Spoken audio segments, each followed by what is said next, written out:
조선시대 명장 이순신 장군이 백의종군하던 시절 난중일기 속에서 우린 흥미로운 기록을 발견할 수 있었는데요.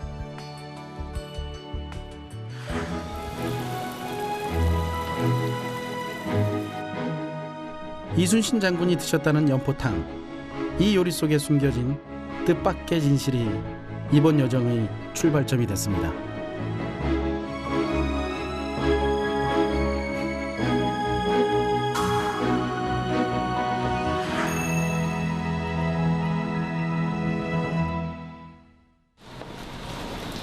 선생님 안녕하세요. 네. 네, 조태욱 선생님 되시죠? 예, 그렇습니다. 네, 반갑습니다. 네. 네, 예전에 이순신 장군님이 드셨던 연포탕 재현해 주신다 그래서 찾아왔습니다. 네. 그러셨어요? 연포탕 하면 흔히들 낙지를 떠올리실 텐데요. 그런데 재료들로 보아서는 뭔가 좀 특별해 보입니다. 쇠고기가 들어가죠.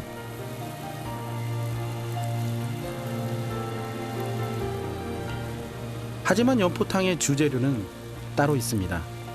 바로 두부인데요. 각종 채소와 쇠고기, 그리고 가늘게 채 썬 두부를 잔뜩 넣고 한 소끔 끓인 맑은 국. 이것이 이순신 장군이 드셨다는 바로 그 연포탕입니다.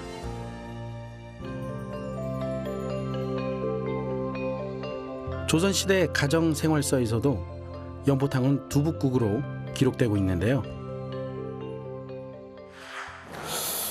선생님, 근데 보기보다 굉장히 간단하거든요. 네. 연포탕 하면 낙지라고만 생각을 많이 하잖아요. 네. 소고기 묵국 같이 네. 그런 느낌도 좀 들고. 예. 우리가 연포탕 하면 낙지탕을 갖다 생각을 먼저 하잖아요. 그렇죠. 저도 네. 그랬었어요. 두부에다가 낙지가 많이 나는 지역에서는 낙지를 넣고 네. 또 이제 명태 같은 거나 이런 거 항태 같은 거 그걸 넣고 끓이기도 하고 지역마다 그 특산물을 넣어서 그냥 맑게 끓인 게 연포탕이죠. 네. 그럼 제가 좀 먹어보겠습니다. 네, 드셔보시겠어요? 과연 맛은 어떨까요? 이게 뭐 입안에서 네. 감칠맛이 많이 돌거나 이러진 않는데 네. 두부 맛을 많이 느낄 수가 있어요. 요즘 같은 경우에는 두부 요리하면은 네. 뭐 양념이 많이 들어가고 막 그랬었잖아요. 네, 그렇죠. 근데 이제 옛날에는 그 많은 양념이나 뭐 이렇게 첨가물 같은 것을 넣지 않고 재료의 맛을 그대로 살려가지고 네. 먹었는데요. 대신 그 전통 국간장 같은 걸로 간을 해서 깊은 맛을 내주고요. 천일염 같은 것을 그냥 해서 그 재료의 맛을 느낄 수 있도록. 그러니까 두부 자체의 천연스러운 그런 맛을 그대로 즐겼다라고 네, 생각하면 네, 그렇죠. 네. 밥을 말아서 한번 먹어볼게요. 우리 선조들도 즐겨 먹었던 두부. 그 기원은 고려 시대로 거슬러 올라갑니다. 성리학자 이색의 시문집에선 두부에 관한 최초의 기록을 볼 수가 있는데요.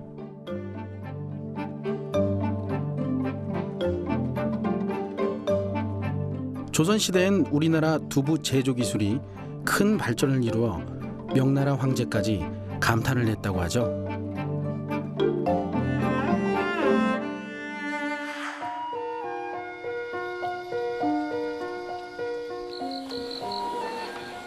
시대가 변했지만 두부는 여전히 우리네 밥상 한 켠을 꿋꿋이 지키는 음식입니다. 끓고 그럴 때 이렇게 져줘야 돼. 이건 그리고 있지요. 이거 다 풀어줘야 돼. 요래 젓다가 다시 한 번 더 끓으면 맛있는 두부가 돼요. 그 맛을 지키고자 이영숙 어머니는 30년째 두부를 만드는데요. 이게 처음 할 때는 내가 3일로 동네 잔치를 했어요. 이거 잔대들 다 불러다 놓고 그냥 맛 봐달라고. 그래야 터득이 되거든. 어떻게 해야 되겠다는 걸 알 수가 있거든. 그리고 시어머니도 야단 많이 들었어요. 끓고 있어요. 지금 많이 끓고 있거든요. 여기 지금 푹 끓고 있을 거예요. 시어머니가 며느리에게 대대손손 두부 만드는 비법을 전수해 오면서 어머님 또한 3대째 그 기술을 이어오고 있는데요. 오랫동안 두부를 만들어 오다 보니 어머님만의 콩물 짜는 비법까지 생겼습니다. 앉으면 무게가 많이 나가잖아. 그럼 잘 나오거든. 이렇게 힘든 과정을 매일 반복하고 있는데요. 이렇게 힘든 두부를 왜 이렇게 오랫동안 만드셨어요? 맛도 있고 배푸니까 좋고 공부하시는 스님들도 들으니까 좋고.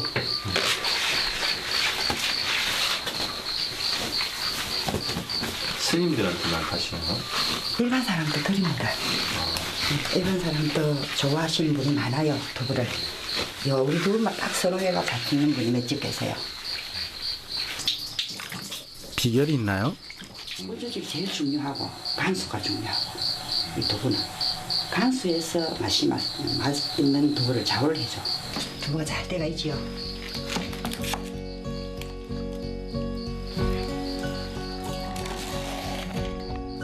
내 가족이 먹는 음식을 만들 때처럼 정성스러운 어머니의 마음까지 보태져 두부가 더 사랑받게 된 건 아니었을까요?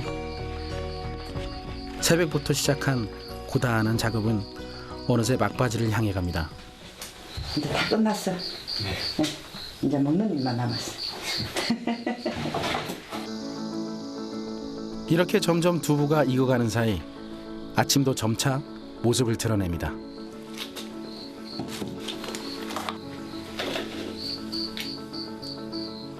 어머니의 손맛이 빚은 두부, 이제 사람들에게 전하는 기쁨을 만끽할 차례인데요.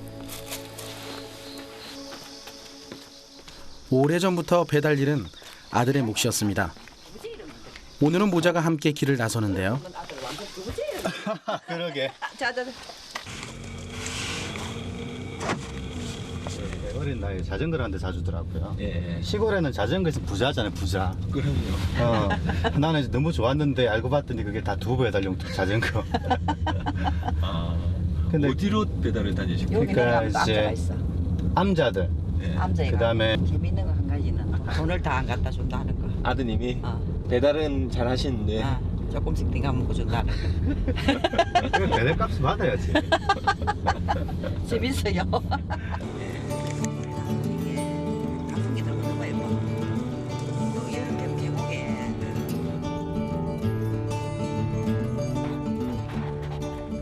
오늘 배달 갈 곳은 경남 양산에 있는 작은 사찰인데요.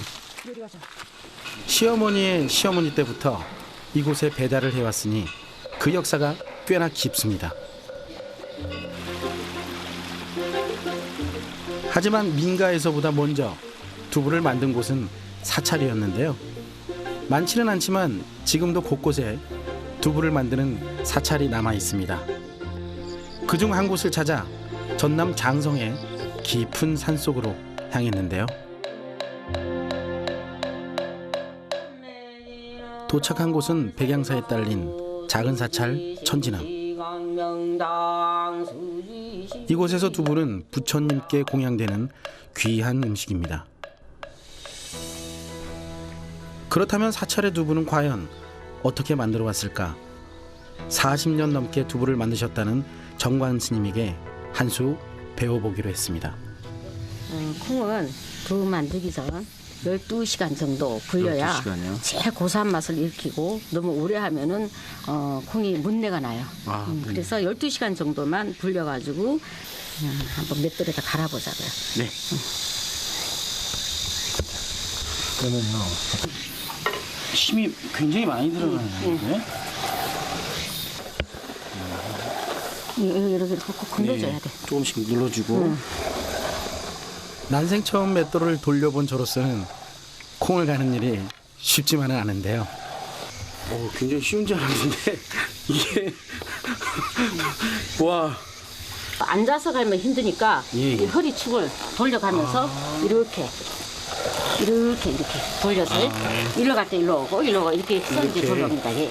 제가 한번 해볼게요. 이렇게 이제 돌아가야 이제 슬슬 돌아가는 거죠. 오.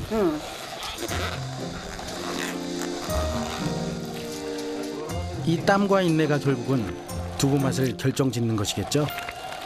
자, 이제 그만 갑시다. 네. 하고 아이고 애쓰셨어요. 이제 밑에를 들어야 되는데 이렇게 맷돌에 곱게 간 콩은 그래서? 뜨겁게 달군 장작불에서 푹 익혀줘야 한다는데요. 그런데 연기의 눈이 너무 아프더라고요. 글조정을 잘 해야 되어서 끓일 적에도 한시도 눈을 뗄 수가 없어요. 지금 끓어올라서 이게 불을 끓어서 거품이 없어져야 콩이 다 익은 거예요. 이제 푹 익힌 콩을 콩물과 비지로 분리해야 할 차례. 거품이 다 가라앉았잖아요. 희한하게. 응? 지금 냄새 훨씬 더 고소해진 것 같아요. 그렇죠. 이제 그 농도가 이제 중요한 겁니다. 자, 10분에 한번 퍼보세요. 네. 제가 지게. 매운 연기와 뜨거운 열기를 참아가면서 두부를 만들어야 한다는 것이 정말 고행 그 자체였습니다. 그래서 이거는 이제 비지가 안에가. 이거는 이제 지금 그러면 안에 있는 마지막 콩물까지도 밑으로 다 내려오고 내려 보내야죠. 끝까지. 그 남아 있는 거는 이제 콩 비지가 콩 비지가 되는 거고 나오죠. 이렇게 남은 한 방울까지 쭉쭉 짜낸 콩물은 다시 끓이는데요. 이게 뜨거워야 돼. 식으면 안 돼. 그래서 뜨거워지면 너무 끓어도 안 되고. 그래서 이제 져서 가면서 이제 해서 이제 부어주고 그러면은 이제 순두부가 됩니다. 모들모들하게. 응? 그러면 그때 이제 할 건데 지금 이게 간수예요. 간수는 이제 천일염에서 받아가지고 3년, 4년 숙성된 겁니다. 3년에서 4년 정도. 예, 4년 이상 숙성된 걸 해야 간수가 되거든요. 간수는 두부의 맛을 결정짓는 중요한 재료로 할 수 있습니다. 콩량에 따라서 물량에 따라서 불 조절에 따라서 간수를 유색스하게 넣어가면서 져서가면서 농도를 봐야 돼요. 근데 거기에 모든 노하우가 다 있습니다. 그러면 간수는 그때그때의 상황에 맞게 그렇죠. 양이 그냥 자기 본인의 느낌으로 하는 거죠. 아까는 콩 갈아통 콩물이었고 지금은 두부가 이제 서리고 있어요.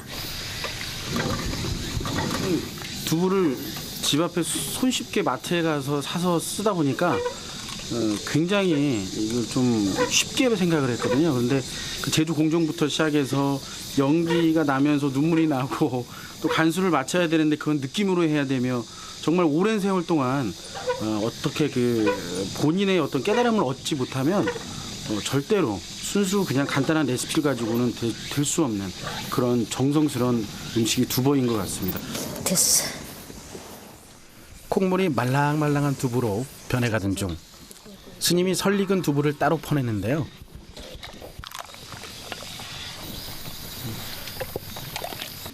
요거는 스님 이건 미리 몇 국자를 따로 떼냈는데 이건 어떻게 그게 순두부 할 거예요. 순두부를 할 거예요? 예, 순두부라서 지금.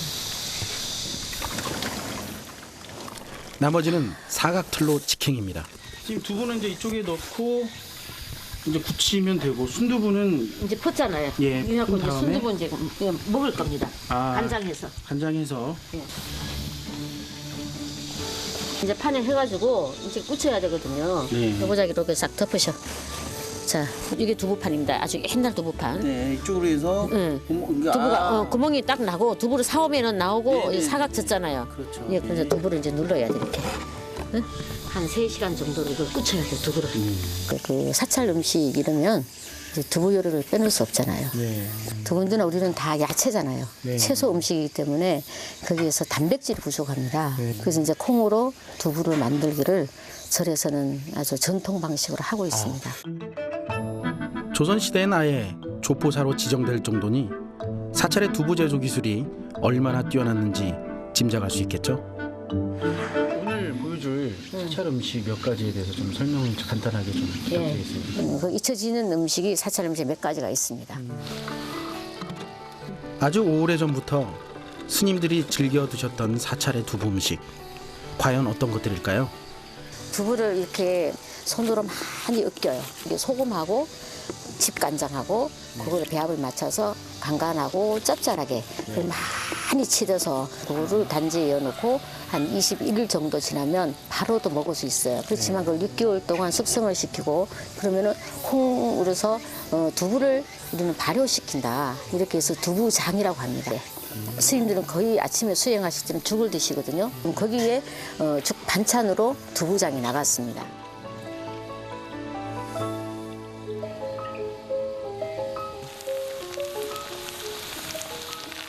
이번에는 고소한 기름에 두부를 부쳐 만드는데요. 하지만 이것이 다가 아닙니다. 이제 두부하고 산차고가 이제 합이에요. 그리고 소금을 간을 안 했잖아요. 네, 그렇죠. 장아찌를 얹어서 그래서 그러니까는 약으로 먹습니다.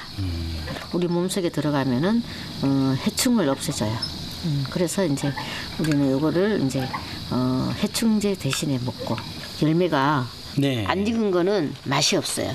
익어야 그 입에서 톡 터지는 맛이 입안에서 두부의 그 고소한 맛과 고소한 맛과 또 산초에 톡 터지는 그 향긋하고 하는 그 맛에 이제 이 산초 두부구이를 먹는 겁니다.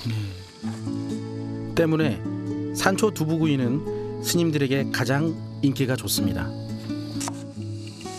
이번엔 무에 버섯에 고춧가루 양념까지 어떤 요리일까요? 이렇게 소치 달면 네. 이제 물을 먼저 넣고 그다음에 조금 들려 넣고 볶다가 네. 고춧가루를 넣고 이제 물 조금만 붓고 이제 고추물을 들이는 거예요. 빨갛게 간장을 우선 밑간만. 나중에 이건 다 찌개라는 거는 훅간을 해야 되거든요. 그래서 밑간만 조금을 해서 이제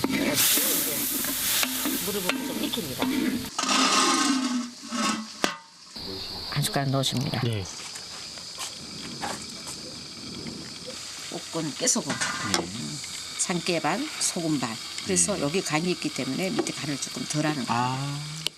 고운 빛깔이 참 입맛을 당기죠? 무가 지금 맑아지고 그 색깔이 익은 표시가 나죠. 네. 이제 투명하지 않은 그 여기에다가 일단은 양념을 좀 얹으시고 위에 어느 정도 무가 익으면 두부와 양념한 채소를 차례로 얹는데요.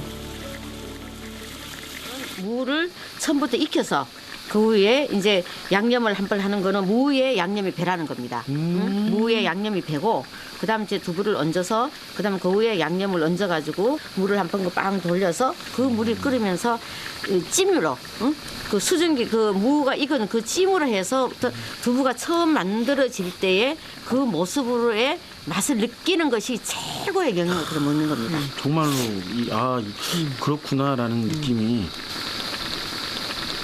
그래서 뚜껑을 덮어서 그 증기에 넣고 하시다가 무가 타시는 경우는 없으신가요? 예, 그런 수 있지만 안 태워야 음식이죠. 태우는 거는 음식이 아니죠. 저는 보통 안 태워야 셰프다라고 말을 하고 다니거든요. 예, 근데 스님은 안 태워야 음식이다. 그게 더 정답인 것 같습니다. 예. 우리가 아침, 점심, 저녁 8시간을 법당에서 기도하고 절하고 그러거든요. 그럴 때에 이 음식을 해서 한 그릇씩 바로 위에다가 한 그릇씩 담아서 이제 반찬으로 먹는 게 아니고 영양식으로 많이 섭취를 합니다.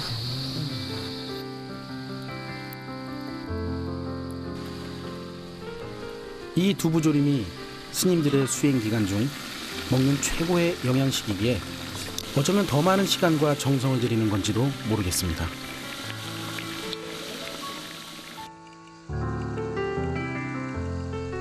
이 요리 또한 두부의 순수한 맛 그대로를 즐기려고 했던 스님들의 지혜가 녹아든 것이겠죠. 이로써 스님들의 두부 요리가 모두 완성됐습니다. 두부장은 지금 한 6개월 정도 지금 숙성을 시킨 거예요. 네. 그러면 치즈가 이렇게 곰팡이 피듯이 네. 똑같이 위에는 포름이라거나 하얗거나 해서 기포가 생기면서 발효가 됩니다. 이건 진짜 치즈 먹는 그런 느낌의 맛이에요. 어린 아이들도 되게 좋아할 것 같고요. 일반적으로 샌드위치 같은데 이걸 같이 곁들여가지고 네. 채소하고 같이 해서 먹어도 되게 좋을 것 같거든요. 일반 사람들은 요걸 더 많이 좋아할 것 같아요. 네. 아무래도 좀 색깔도 그렇고 그죠? 네, 얼큰하고. 네. 그래서 제 생각에는 이거는 마치 그 삼합처럼 무, 그다음에 위에 두부, 그 위에다가 야채와 그 표고버섯 표고버섯. 해가지고 한꺼번에 먹는 것이 가장 맛있을 것 같아요. 네. 지금껏 경험 못한 정말 놀라운 맛이었습니다. 없던 시절에는 보리고기란 게 있잖아요. 네, 그렇죠. 그러면은 그 시골에는 콩이 굉장히 귀했습니다. 두부가 없는 거죠. 그러면은 절에서 네. 이제 두부를 만들어서 비빔밥에 한두 쪽이라도 하면은 이제 그 사천에서 이제 비빔밥을 초파일날 딱 먹고 가잖아요. 네. 그럼 두부와 비빔밥을 먹고 그거로 에너지를 삼고 단백질을 해서 농사를 잘 잘 지어라. 응? 그래서 이제 1년 동안 농사를 잘 지어서 또 가을에는 콩타작을 해서 그 콩으로서 부처님께 공양을 했다.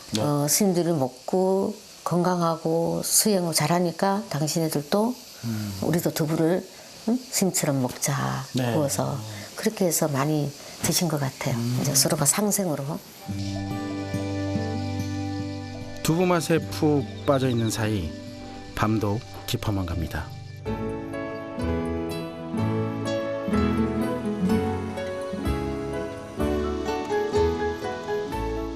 다음 날 두부 마을을 지나던 중 무턱대고 한 집 앞에 발걸음을 했는데요. 반갑습니다. 어머니 저희 구경 좀 한번 해도 될까요? 예, 들어오세요. 연기가 나는데 어떻게? 감사합니다. 두부 만드는 집이 많은 이 마을에서 이정남 어머니 또한 두부 만드는 일에 한창이었습니다. 제가 하나 드릴게요. 무겁지? 오! 안 해봐. 오! 어머니 굉장히 쉽게 드시는 것 같아서 들어봤는데 되게 무겁네요. 돌 이거는 이것도 굉장히 오래된 거죠? 네 시작할 때 보통 했는 게 이게 중 몇 년 정도 이거 된 거죠? 27년. 내가 27년에 지금 지도 27년이겠지. 27년 동안. 그럼 돌과 함께 어머니도 세월을 함께 하시는 거네요. 이렇게 이렇게 한 입에. 많이 먹어봐야 뭐 맛을 알겠지. 예. 어우. 그래 떼갖고 이렇게 떼가 뜨겁습니다. 야, 이 안을 보니까 굉장히 몽글몽글해가지고 막 완성된 따끈따끈한 두부 맛을 안 볼 수 없겠죠? 너무 맛있어요. 어머니의 두부 요리도 빨리 만나고 싶어집니다. 우선 묵은지를 썰어서 살살 볶고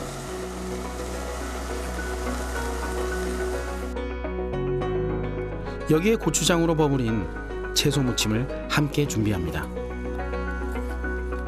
도톰하게 썰어진 생두부에 간장까지 함께 양념하여 삼합으로 즐기는 두부김치. 순수한 두부 맛을 즐기려는 것이겠죠. 두부 요리하면 빼놓을 수 없는 순두부찌개엔 다른 양념은 넣지 않고 오로지 김치로만 간을 하는데요. 이 역시 담백한 순두부 맛을 살리기 위함이라고 합니다. 두부 전골도 마찬가지입니다. 양념은 넣지 않고 김치로만 간을 하는데요. 여기에 각종 버섯과 들깨가루, 채소를 얹어 풍성함을 더했습니다. 지글지글 끓는 소리가 더욱 입맛을 잡아당기죠. 이 요리에서도 주인공은 역시 두부입니다.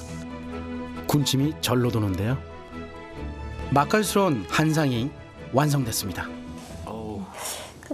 너무 맛있을 것 같아요. 이제 보니까 소금을 아예 넣지를 않고 김치로 갖고 간을 하거든요.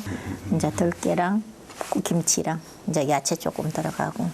저희 보통 순두부찌개나 순두부 전골 하면 위에 빨간 그 양념하고 뭐 조개도 들어가 있고 여러 가지 들어가 있잖아요. 네. 그런 거 다 하면 콩 좋은 것 같고 해가 이 두부 맛이 안 나잖아요. 두부 맛을 내야 되지. 뭐 또 빨갛게 해갖고 이런 거는 뭐야 이것도 들어가죠. 맛이 어느 맛인지 잘 모르겠어요.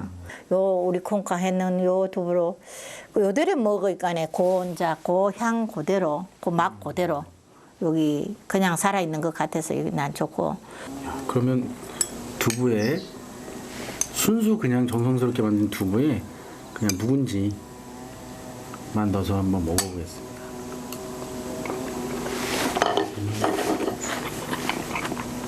확실히 그 양념이 들어간 음식보다 좀 더 순수하게 수수하고 두부에 딴 맛이 딱 드는 딱 게 정확히 느껴질 수 요거거든요. 있고요. 네, 네. 그렇다고 해서 제가 볼 때는 이 만들어주신 이 두부 김치 전골이 다른 양념이 많이 들어가지는 않았거든요. 제가 볼 때.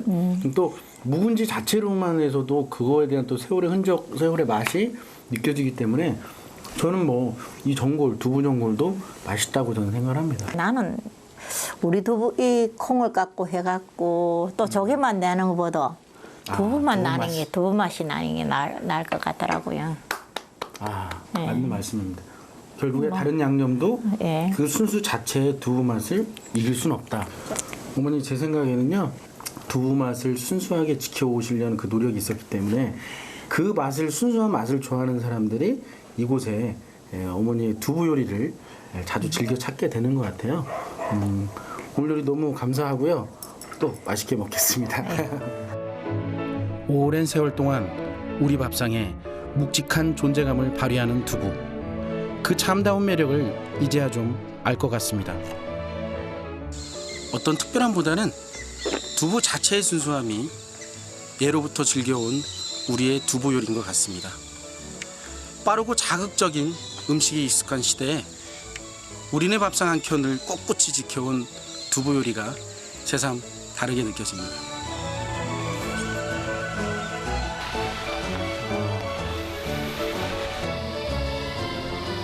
먹여주던가 참. 도와드린다고 했다는 내 손 다치겠다. 어머니 손을 고소해요. 정말 고소해요.